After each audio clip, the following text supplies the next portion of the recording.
All right, Buff fans, it's time for our game preview edition this week, Adam. And the Buffs got a tough one. BYU's coming to town, rematch of the Alamo Bowl, and Alamo Bowl is that's a four-letter word, even though it's two words and not four letters. It's a four-letter word in Buff Nation because the Alamo Bowl Oh has not gone man. well the last three times they've gone there. So I don't want to dwell on that Alamo Bowl too much, but it is a rematch of that game. Just dwelling on San Antonio, I feel like it's such a good city. Like with the Yeah. Riverwalk, it's a really cool bowl atmosphere. And I would love to go there like 10 times, but every time I've gone down there to cover Colorado, it's been pretty miserable Yes. after the fact. But it's a cool vibe down there. BYU is a different team. Colorado's a different team than they were back in San Antonio, but BYU's identity has not changed. And that's what scares me. Yeah, they know who they are, right? I mean, we talk about, identity. That's been a big question mark about Colorado. And I was actually on BYU TV this week, and they were asking, "What's Colorado's identity?" I'm like, I don't know. They're still trying to figure that out. But we know what BYU's is because Kalani Sitake has been there a long time, and for a long time, BYU is known as that finesse throwing team. For all those years in the WAC. But under Sataki, I mean, they're known for hard-nosed defense, and I mean, they can throw the ball, but they're going to run the ball as well. Yeah, and Bear Bachmeier is kind of the X factor in this game, right? A true Yeah. freshman Hmm. quarterback, somebody that has not seen, even though Colorado's defense has not played up to our standards and what we expected out of them, it's still the best defense they've played this year. And Yeah. East Carolina is a kind of a scrappy team, but they have not been battle tested. And so you've got a true freshman quarterback on the other side. That is the part that as we later get into our predictions has kind of had me flip-flopping this week. Yeah, because that is the X factor, and I mean, both quarterbacks are the X factor, right? Because when you look at Caden Salter for Colorado, it's like, do you get the guy that played last week? If he plays like that, I give the Buffs a shot to win any game. If he's up and down, then you never know. But I do think Bear Bachmeier is that X factor because he has looked good, but he is a true freshman, and from what I've heard, listening to some players talk this week, they've been impressed with how he's handled a lot of things. But he's still a true freshman that. I don't know what the environment was like at East Carolina, but I imagine it's not going to be as intense as it will be on Saturday night in Boulder. Yeah, and they've got a salty defense, even though they've Mhm. lost a lot on their defensive line from last season. And that was a group that really kind of pushed that Alamo Bowl early in BYU's direction. I know that there was great play calls by the Cougars offensively. They really scouted Colorado well, and but, Colorado missing some guys defensively kind of allowed for BYU to really have more success running the ball. But it was kind of that feeling of this is a football team that is opportunistic. They kind Yeah. of know how to pick a point apart your weaknesses as a team. And so this is one week where you got to be burning that midnight oil as a Colorado coaching staff. Yeah, because there's a lot there, and there's a lot of players back from that BYU team. They are very different, but there's a lot of players back. And I was looking at the starting lineups from that Alamo Bowl. The Buffs only have 5 out of 22 starters back from that game, two of which were offensive linemen that are backups now that may not even play. So you've really only got probably three starters back that played in that game, which is Arden Walker, Jordan Seaton, and Michael Welch. But BYU's got 11 back. One of them's out, so it's really only 10 that'll play this week. But they've got 11 starters back, including some offensive linemen, L.J. Martin, some receivers, and Parker Kingston's not even a starter, but he returned that punt against the Buffs, and or he wasn't a starter back then. So yeah, they've got some key players back. Yeah, they do, and this is one of those games where you would say it's a litmus test game for Hmm. Colorado, right? Yeah. Uh, and we've been waiting for Robert Livingston's defense to kind of show itself. And there were improvements last week against Wyoming, but Wyoming still got 20 first downs in that game. And that is not an offense that should be getting 20 first downs in Boulder against a Power Four opponent. So this is the week where the pressure's on that defense. Yeah. We've seen Caden Salter find his groove. And I know there's some injuries in the backfield, but with Michael Welch and Draylon Miller, if you put Cam Michael back there, if you want to, I mean Isaiah Harge, like you mentioned on our Tuesday video, Brian, that like they've got guys that are going to be fine offensively. It's defensively I worry about this matchup. Yeah, I agree with you. And the run defense, I mentioned some numbers last week that really outside of that big run by Connor Wegman of Houston a couple weeks ago, the yards per carry against the CU defense has been pretty solid. Um, between Delaware and Houston, but again last week as well, it was a 150-yard run, and aside from that, the Buffs did a nice job stopping the run. The problem is they are allowing the 49 50-yard run every now and then. And I think LJ Martin is better than what they've seen so far this year.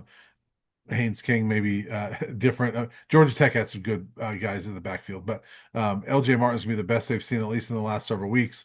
And he's very capable of, if not the 50-yard runs, the 15, 20-yard chunk plays that can gash you all day long. And so that's where I do worry about this defense. I think they've been better against the run, but it's just not consistent enough. And I think that's what worries me about this defense is they do allow too many big plays, not only against the run, but in the passing game too. Yeah, this is a big Reginald Hughes, Martavius French Hmm. type game right here. Yeah. If those guys play the best game of their lives, Colorado wins.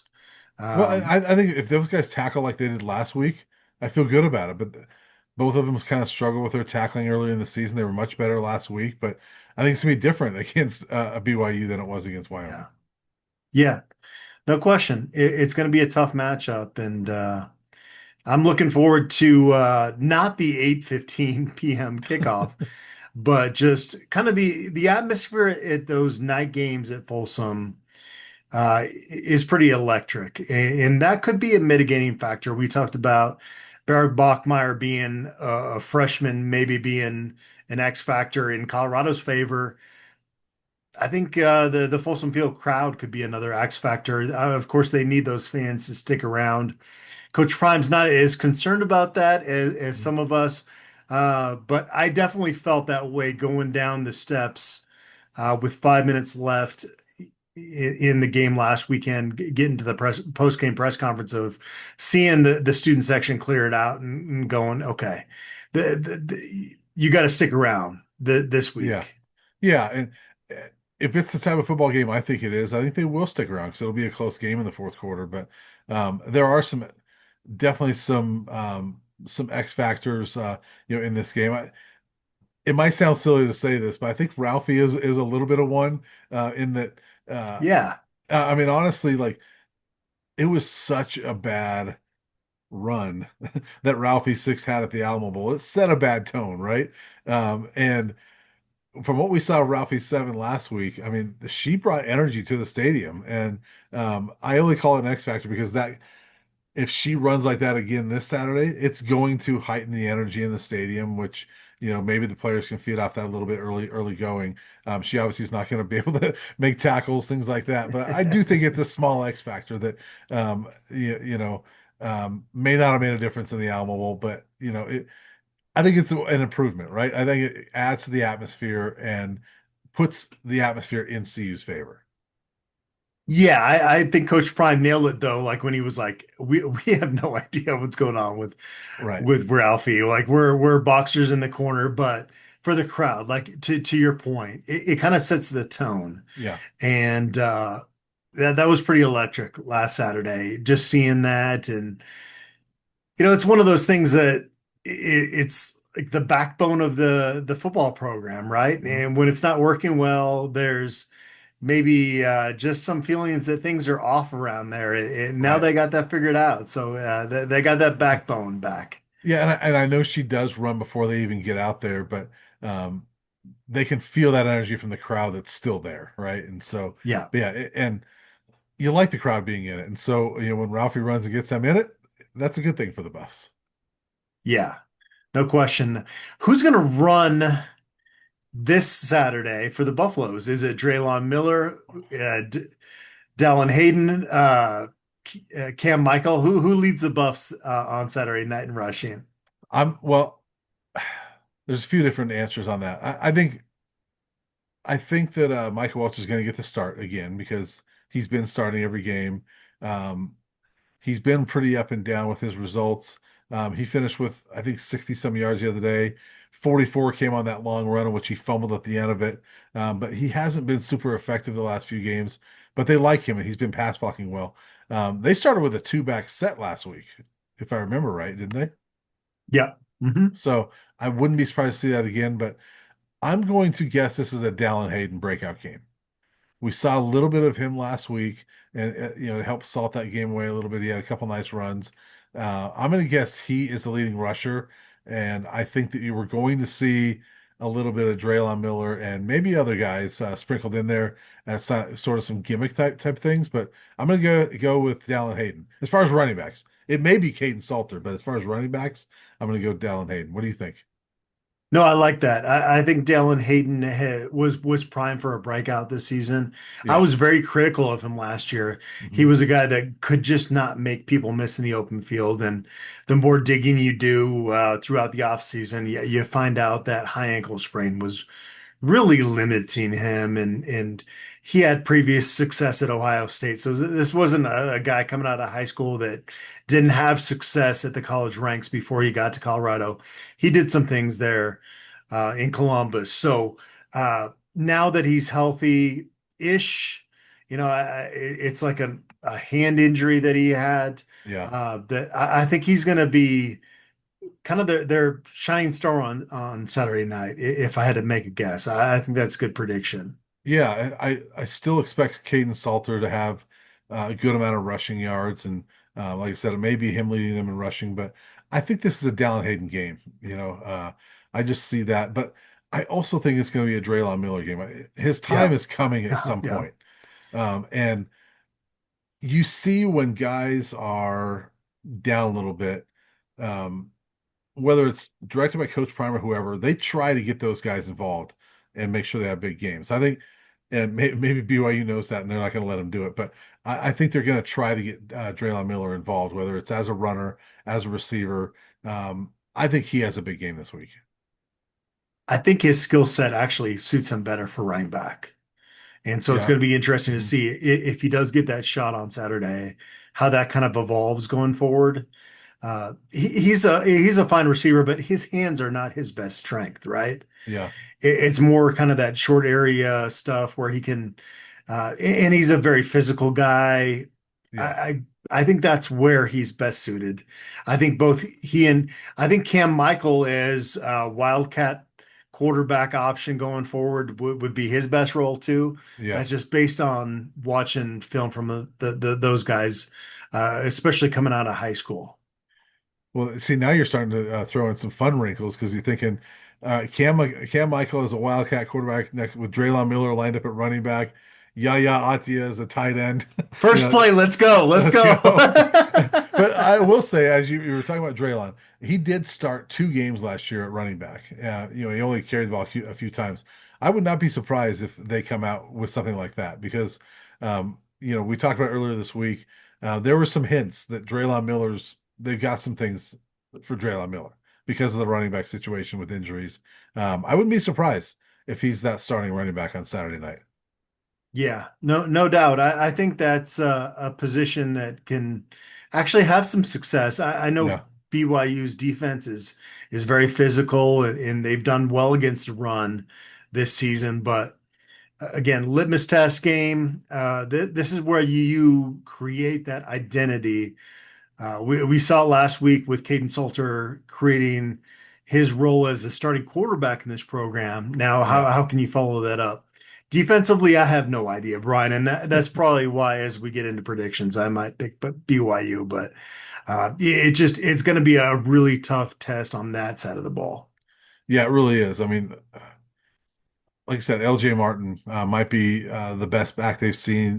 With all due respect to Jamal Haynes, they're both up there. LJ Martin is a pretty good back, and he hit them for a lot of yards in the Alamo Bowl. And the Buffs have not been great against the run. I mean, they've had some moments, but I think this is a game for LJ Martin, and they've got some receivers that they don't scare you, but the way they use them should scare you a little bit. I mean, they got some talented receivers, and the Buffs are banged up in the secondary a little bit too. And so, Bear Bachmeier, he's capable. If he comes out and has a good game like he's capable of having, then I think it's a BYU game. Yeah. Are we getting into predictions? I just Well, want to I kind of want to get this over with. well, let's do this first. We can't. Okay. Let's talk about that injury report real quick because there are a few things that Mhm. are a little bit concerning with the Buffs going forward. Uh, Defensive line, we're not really surprised with because we saw Tawfiq Thomas, Gabriel Lightfoot. Lightfoot hasn't played yet this year. Tawfiq was out last year or last week. By the way, Tawfiq was really coming on, man. Yeah, he He was was. a guy that I thought maybe could have made a case to be a starter Yeah, before that injury. yeah. And so I don't know how long he's out, but at least on the injury report that came out Wednesday night, that he's listed as out. Um, sorry, also on the defensive line. Amari and Brandon Davis Swain are both listed as probable. Brandon Davis Swain was out last week. Even Coach Prime said this week he's probably back. But and Quinn Barnes is out the first half, not an injury, but he has to sit out the first half because of targeting. Um, I expect BYU to attack that, with him not being there. So the Buffs are a little vulnerable up front. So there's some injury issues there. And then corner, RJ Johnson's out again and listed as doubtful as Makari Vickers. So there's that second corner. Those are the two guys that have kind of been in that spot. TM Parks is listed as probable, but probably your top two corners for that number two spot might be out. Yeah, I mean, if Tion Parks is healthy and he and DJ McKinney get through that game healthy, then uh, you're kind of mitigating the disaster there. I think there was not a lot separating Tion Parks and RJ Johnson. Right. RJ did perform a little bit better early on this season. Yeah. Uh, and both those guys have performed better than Makari Vickers, in my opinion.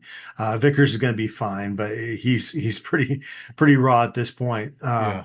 So if Tion can go, yeah, I said it on a podcast on Sunday. I thought 3 years into the Coach Prime era that they'd be a little bit deeper and more talented at that cornerbacks group than they are right now.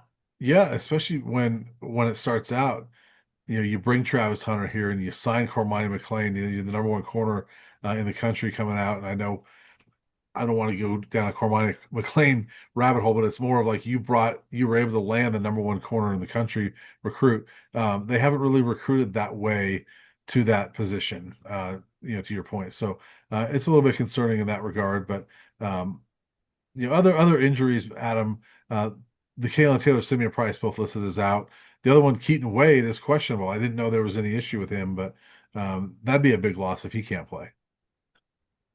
Maybe, or it would just result in more snaps by Alexander McPherson. And London Merritt, yeah, Yeah, and London Merritt. So they're okay there. I yeah, don't. Yeah, I mean, Keaton Wade has he's they've tried to make him into a four down backer, um, outside backer. I don't know if he's that. yeah, He was better in a situational role last year, so I think they're going to be okay there. I think McPherson could do just as well if you yeah, put him out there. yeah. You're probably Just my right. opinion. Just my opinion. Wade has not had the impactful plays like he had last year. He's flashed a little bit, um, but he has not had the impactful plays. Probably his per snap last year production was insane. It's not this year. So Yeah, yeah, you're probably right. But still, it's a long list for the Buffs of guys that they're on the yeah. injury list, and who knows how injured they really are. Some coaches take the approach of let's just throw everybody out there on this list. And Coach Prime clearly doesn't care so much for this list. I think you were the one that asked him about it, and he's like, "Look, it's for gambling purposes. We all know that." And I don't think he really cares for that. Yeah, no, I think he'd rather have the element of surprise and just keep things in house as we've seen Yeah, throughout his tenure, which yeah, I thought that was very clear that he loves Brett Yormark too. So if yeah, there's ever an opportunity to give a shout out to the Big 12, Coach Prime's going to do it. He yeah. didn't take that opportunity, so he doesn't Right. like it. Yeah, no questions. Speaking of betting, the Cougars are what, a 6.5 point favorite? Yeah. Hmm. So, what do you think in this one? Let's get to predictions. I know you've been dreading this, because it's been going back and forth in your mind all week. But you got to say it now and then stick to it. So, what's your prediction this week? We'll take the points. But beyond that, yeah, man, I try to separate kind of the feelings that I had coming off that Alamo Bowl. Like it just last time Colorado played BYU, they got manhandled, and there's sometimes when you're making a prediction, you gotta check internally and go, okay, like how Yeah, much of this is what I saw at the Alamo Dome in San Antonio in December? How much of this is kind of new information? Um, I still got to go BYU 28-27. And I hope I'm wrong. And we got hammered after the UCF game a year ago for predicting Colorado to lose. And it was based on information we have at the time. yeah, Had I known that that UCF team was going to just fall completely, just go down the drain from that point forward, obviously I wouldn't have made that prediction. And who knows what BYU's future is this year? But I got to stick with what I know at this point, and I got to go with BYU.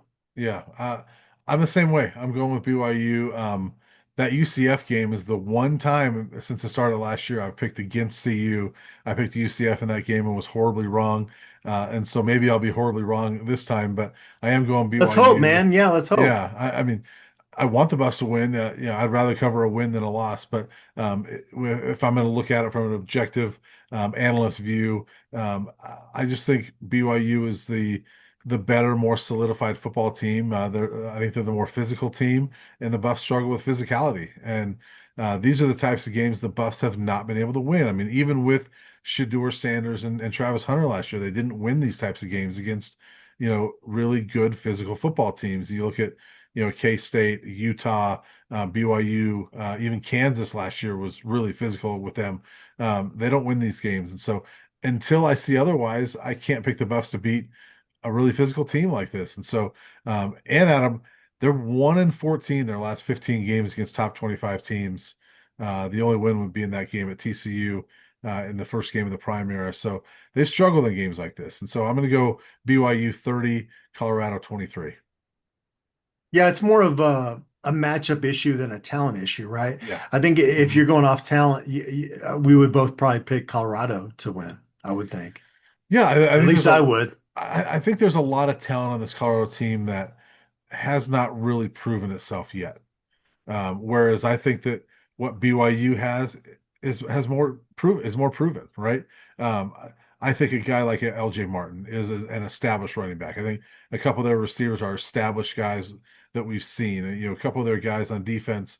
Isaiah Glasker had the interception and prime dance and the Alamo Bowl last year. They've got some guys that have had success against Colorado, had success at BYU. So I think there's more proven guys on that team than there is on Colorado's team.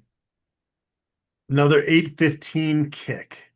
Oh man. Yeah, Takes a late couple of night. days to recover from those, doesn't it? It really does. But I will say I'm more grateful for those things at when they're home games than they are on the road. Yes. Because Yes. it is Yes. it is Yes. Yes. brutal to have those Oh late yeah. games and then have to fly the next day, adding that element to it. It's hard enough going to bed, the sun's coming up when I'm going to bed after these 8:15 games, and at least I'm at home, but you're still it's a waste of a Sunday at that point. But at least I'm not adding the flying element to it. Yeah, and then next week at TCU, 6:30 p.m. local time out there in Fort Yeah. Worth.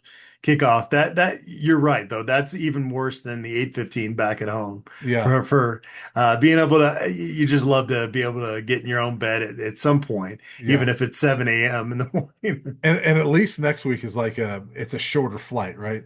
Um, I don't know what time they're going to have the West Virginia game, but that's out east. I hope that's like a 11 a.m. game out in West Virginia, Yeah. because if that's a late one out there, and then you have travel back from the East Coast, that's really brutal. But it beats working for a living, right, Brian? Right, right. It does. I So mean, these are problems that we'll take, but I mean, but they are problems, and we're going to complain about them in our own little world, right? yeah, no, it's fun. I remember one time Neil Welk yelled at an entire room of journalists when we were drinking cucumber water and we were like complaining about how awful it tastes. And he's like, only sports journalists complain this much.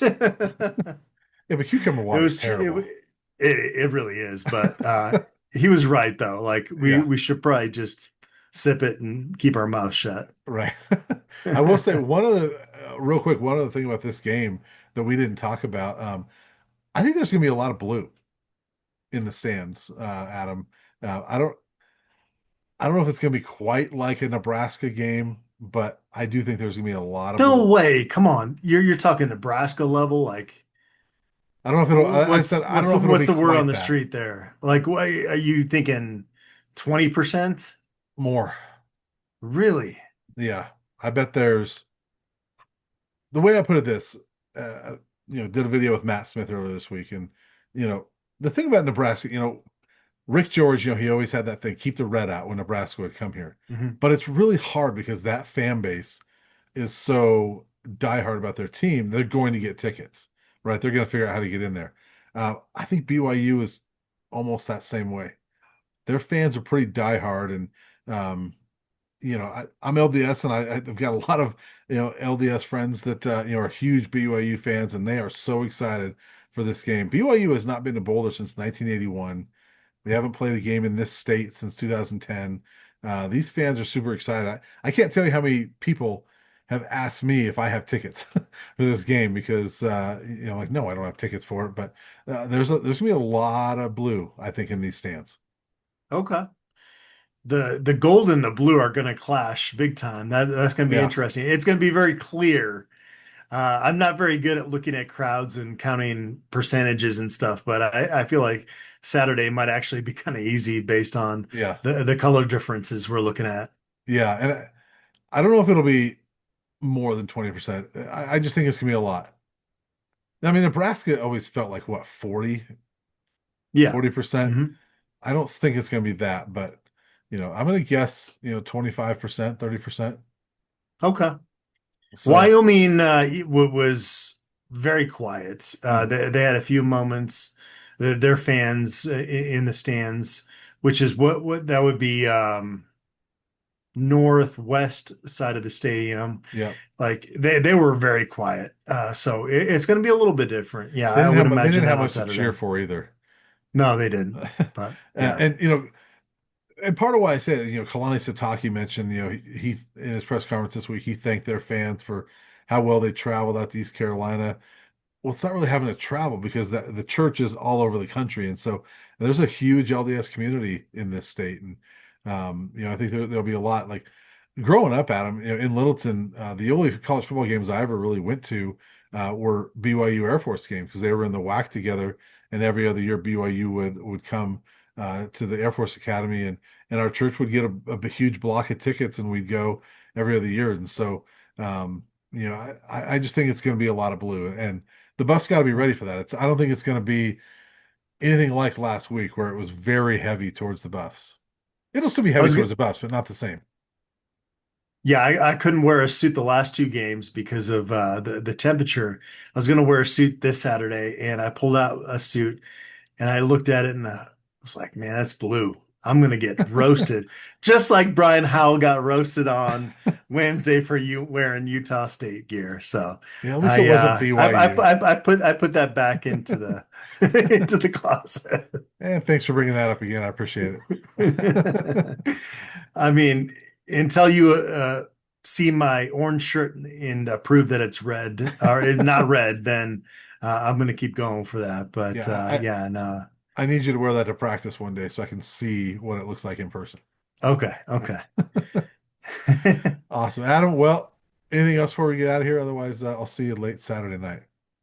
Big recruiting weekend. It is Yeah, transitioned to flip season for the Colorado Buffaloes. They have a lot of guys coming out this weekend that are committed to other programs. So, gonna have a list on that going on Friday. But yeah, it's gonna be a big recruiting weekend as well for the Buffaloes. yeah. Flip season is always nice. Not always, but it can be very nice. It was very nice last year for the Buffs. It was, yeah, no, they do a good job of kind of keeping their pulse on things. This is going to be the biggest, as we mentioned again on an analysis video this week. That you're probably going to see them sign 20 to 22 high school guys this year, which is kind Yeah. of unprecedented in the Coach Prime era. Yeah. Well, it should be a lot of fun. I think it's gonna be a good football game. It's gonna be a fun atmosphere, and hopefully there's some recruiting news for you to report on after the game this next weekend or the early next week. And Adam, we'll see you on Saturday night. Sounds good. We'll see you, Brian.